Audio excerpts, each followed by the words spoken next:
በጣም የሚገርም ዘመን ላይ ነን ያለነው።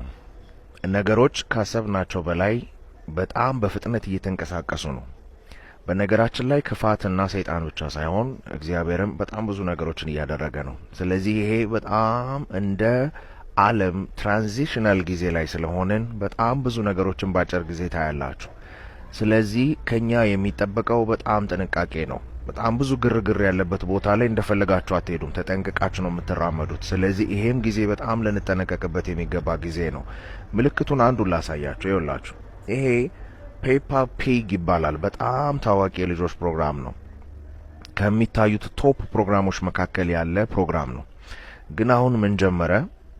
እንደምታዩት ልጁ ተቀምጦ የምታዩት ከሁለት እናቶቹ ጋር ነው።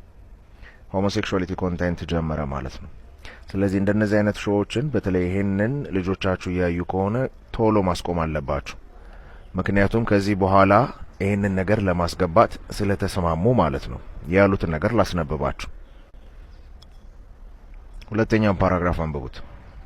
Children watching Peppa Pig are at an impressionable age ይላል። impressionable age ማለት በነገራችን ላይ በጥቂቱ ብዙ ተጽዕኖ ማምጣት የምትችሉበት እድሜ ማለት ነው።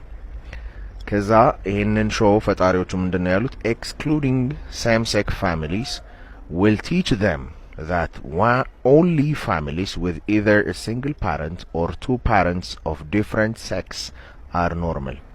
ስለዚህ ሆሞሴክሹዋሊቲ ኮንቴንት ኤክስክሉድ አደረግን ማለት ልጆቻችንን በተዘዋዋሪ ምን እያስተማርን ነው? በወንድና በሴት መካከል ያለ ትዳር ብቻ ነው ኖርማል ብሎ ነው የሚያስቡት። ስለዚህ ሴም ሴክስ ፋሚሊስም ኖርማል ነው ብለው እንዲያስቡ ትክክለኛው ኤጅ ዲስ ኢምፕሬሽነብል ኤጅ የምንለው ነው፣ ከ4 እስከ 8 ያሉበት ማለት ነው። ስለዚህ እዛ ላይ መስራት እንጀምራለን በሚል ነው የተጻፈው ማለት ነው። እና ይሄ ትልቅ ሙቭመንት እንደተጀመረ ነው የሚያሳየው። በጣም 3% ናቸው ምንድናቸው ምናምን ብላችሁ እያሰባችሁ ካላችሁ እንደገና አስቡበት። በጣም ትልቅ ነገር እየተሰራ ስለሆነ እኛም ልንነቃ ይገባናል ማለት ነው።